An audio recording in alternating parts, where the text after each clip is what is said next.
Brought to you by Unienzyme. जब gas सताए यूनियनजाइम लो। इसके तत्व गैस की जड़ पे काम करे और खाना पचाए आपके डाइजेस्टिव सिस्टम की तरह, जो दे बदहजमी से आराम। यूनियनजाइम, गैस भगाओ, खाना बचाओ। जो संख्या है यादवों की है, उसके बाद शक, इस बार शाक्यों ने भी पलटी मारी है, क्योंकि पिछली बार उनका कैंडिडेट था तब 95,000 वोटों से नेताजी जीत पाए थे, लेकिन इस बार कैंडिडेट नहीं है, तो कहीं ना कहीं समाजवादी पार्टी बढ़त मैनपुरी में बना रही है। वैसे तो मैं बता दूं कि यहाँ पर जो है शाक्य मतदाता लगभग जो है 60% की बात करें तो गठबंधन के साथ है। जी हाँ, जो भी मतदान हुए हैं। आखिरी चरण के मतदान के बाद तमाम न्यूज़ चैनलों के जो है और तमाम एजेंसियों के एग्जिट पोल आने लगेंगे।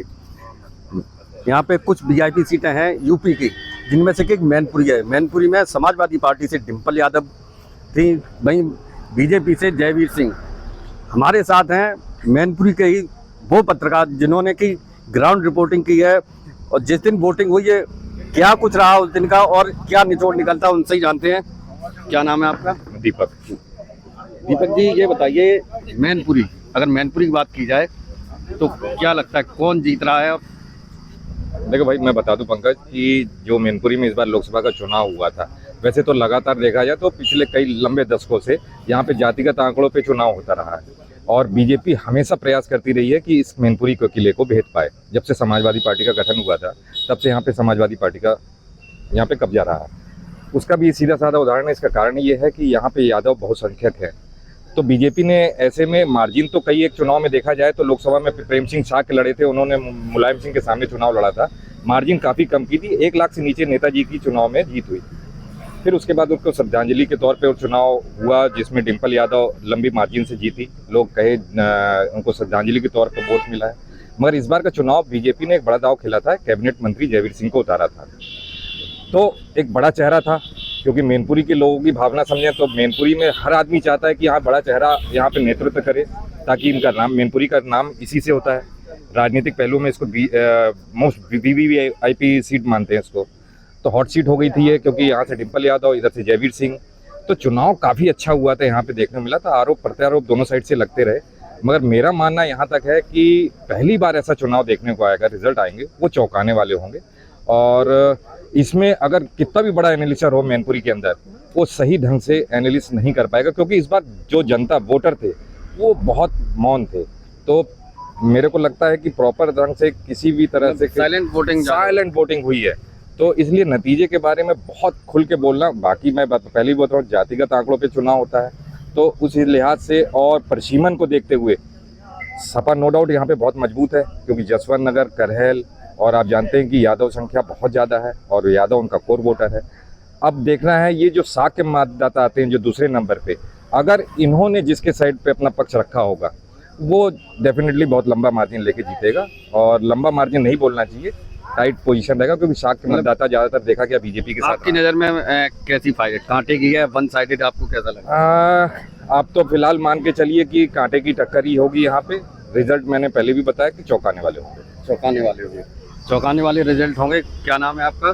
भैया अनिल जी। अनिल साक जी, अभी जो दीपक जी ने बताया कि शाक्य वोटर, क्या लग रहा है आपको इस बार कौन जीत रहा है और क्या इसके पीछे रणनीति? वैसे तो आपको बता दें कि पिछले जो चुनाव हुए वो जाति आंकड़ों पर हुए, और अगर जो शाक्यों की बात कहें तो आपकी बार इस मैनपुरी में कोई भी शाक्य मतदाता वो प्रत्याशी नहीं था।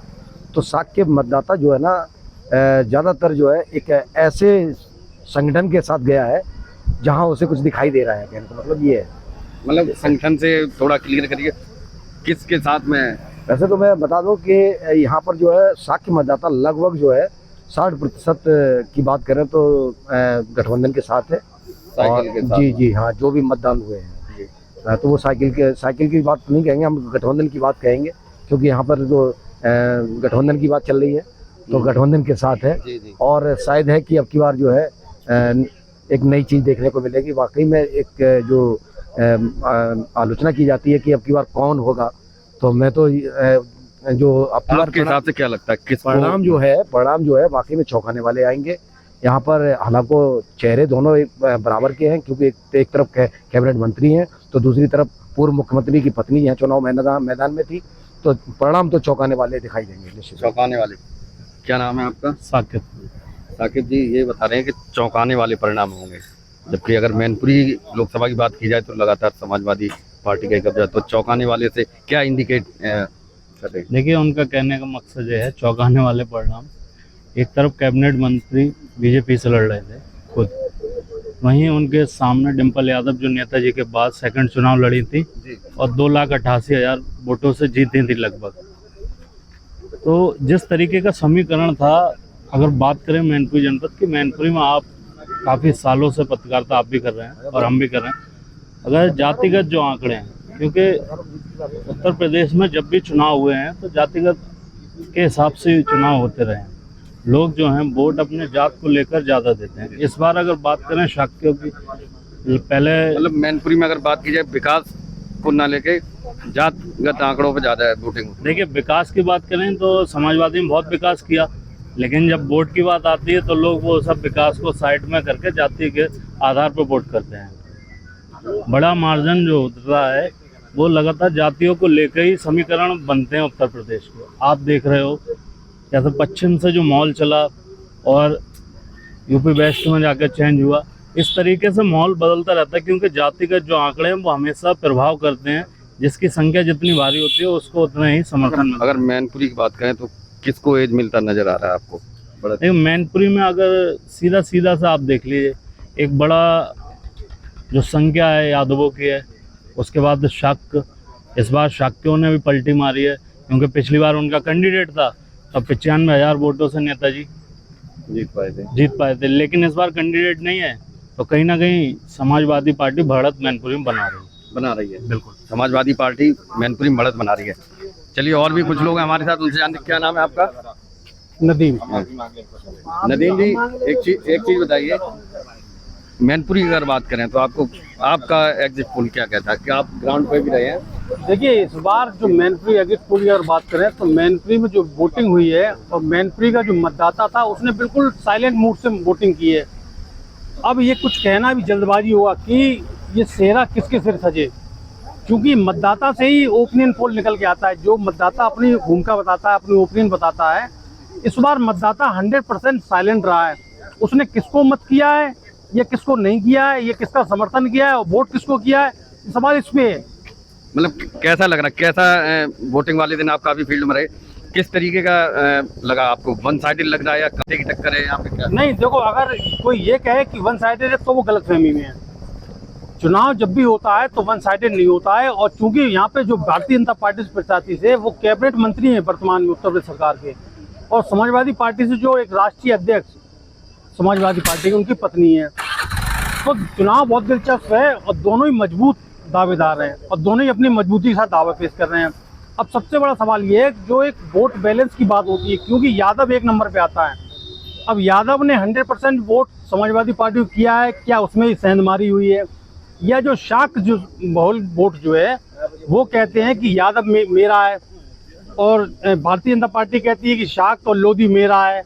अब उसने चूंकि पत्ते नहीं खोले हैं, मतदाता अगर पत्ते खोल देता या कुछ सुगबुगाहट हो जाती तो एनालिसिस अच्छे से हो जाता। इसलिए अभी कुछ कहना जल्दबाजी होगा। 1 तारीख इंतजार करिए, 10 बजे तक स्थिति क्लियर हो जाएगी। चलिए, क्या नाम है आपका? कान जी, ये बताइए आपके हिसाब से, क्योंकि आपने काफ़ी फील्ड में रह के रिपोर्टिंग की, आपको क्या लगा जो 7 तारीख को मैनपुरी में वोटिंग हुई? क्या लग रहा है इस बार जो आपके हिसाब से कौन जीत रहा है? देखिए, ये कहना तो मुझे लगता है बड़ा मुश्किल सा है कि हम किसी की घोषणा कर पाएँ, क्योंकि मतदाता ने जो किया है वो ईवीएम के अंदर कैद हो गया है। आप भी जान रहे हो, लगातार हम लोगों ने सबने साथ में रिपोर्टिंग की, क्षेत्र में गए, देखा, तो वहाँ क्या लग रहा था आपको? वोट किसी को दे के आ रहा आदमी, नाम किसी का ले रहा। तो ऐसी भ्रामकता की स्थिति में क्या किया है मतदाता ने ये वो स्वयं जानता है, और 4 तारीख को जब परिणाम आएंगे तब तय होगा। हालांकि जो मत प्रतिशत इस बार रहा है, जैसे वोटिंग रही है और ऑल ओवर लोकसभा की 5 विधानसभाओं की बात करें, उस हिसाब से लगता तो है कि कुछ पहले चुनावों से अच्छा चुनाव होने वाला है। आपके हिसाब से एज मिलता कैसे दिखाई दे रहा है? ये मत प्रतिशत, जैसे जसवंत नगर में मत प्रतिशत जहाँ जहाँ कम हुआ है उसका ये निश्चित रूप से भारतीय जनता पार्टी को मिलेगा। करेल में कम हुआ है उसका बीजेपी को मिलेगा। मैनपुरी में कम हुआ है उसका समाजवादी पार्टी को मिलेगा। भोगांव में कम हुआ है तो वहाँ सपा को मिलेगा। किशनी में कम हुआ है।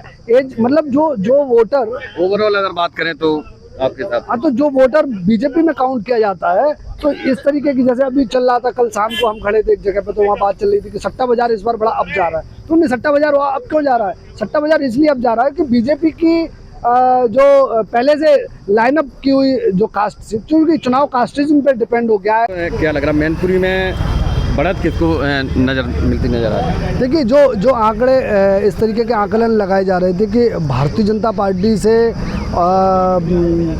बीजेपी अपने मिनिस्टर को उतारेगी तो एक तरफा जीत हो जाएगी। सो ऐसा नहीं है, एक तरफा जीत की स्थिति नहीं है, लड़ाई है।